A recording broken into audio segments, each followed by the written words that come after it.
Hello there fellow Star Wars nerds, and welcome to the channel. In today's video, I will be explaining why I think Obi-Wan and Yoda didn't seem to recognize R2-D2. Back in A New Hope and The Empire Strikes Back, when it first came out, it wasn't really a problem for the fans. They had no idea that Obi-Wan and Yoda had met R2 before. But when the prequels and Clone Wars came out, we learned that they knew who R2-D2 was. So why don't either of them seem to recognize R2? Is this a plot hole, or is there an answer to this question? In this video, I will be explaining why I think neither of them recognized R2. Let's start with Obi-Wan first and then get to Yoda.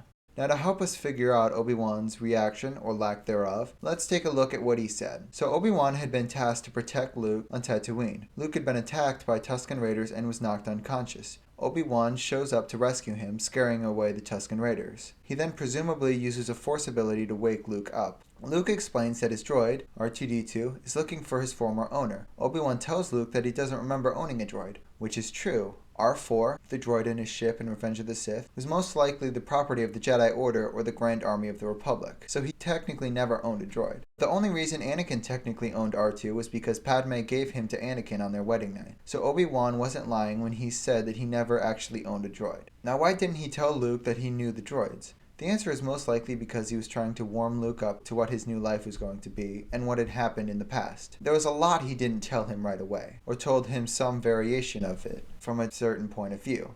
Like what happened to his father. Qui-Gon had told Obi-Wan that it was probably best if he didn't know that Anakin had turned to the dark side. Imagine if Obi-Wan had said something like, "That was actually your father's droid before he turned into one of the most evil men in the galaxy." Luke would probably have been weirded out and left Obi-Wan. He decided to play dumb and act like he didn't know the droids in front of Luke. Possibly not to raise any more questions. Now, I debated talking about a passage from a book that sort of talks about this topic. However, other YouTubers have talked about it before, and it's also not a part of the Legends timeline, which I normally talk about on this channel. I also don't think it's really a part of the canon timeline. It came out before Disney's movies and shows and contradicts a lot of stuff in Disney's canon. But basically, Obi-Wan sort of confirms what I've theorized by having him tell R2 that he's missed flying with him when Luke's not in the room.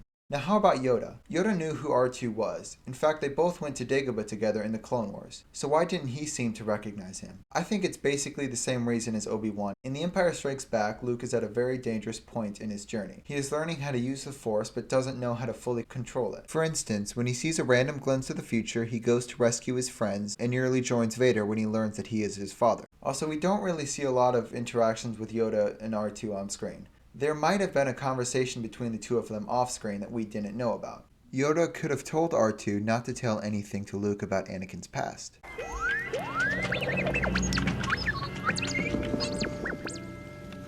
If R2 told Luke that he was Anakin's droid, he could have looked into his memory and found out what had happened. As we know, R2-D2 had seen a lot of stuff. So just to summarize, the reason Obi-Wan and Yoda didn't seem to recognize R2-D2 was because they didn't want to reveal too much about Anakin's past before Luke was ready. What do you guys think about this theory? Do you agree with me? Do you disagree? I'd love to get your thoughts. Hopefully it made some sense and helped clear up any confusion you might have had. So these are some of my favorite videos that I enjoy making. I love making theories and trying to figure things out in the Star Wars universe. If you've enjoyed this video, why not consider subscribing and checking out some of the other videos on the channel. Thank you, and see you next time.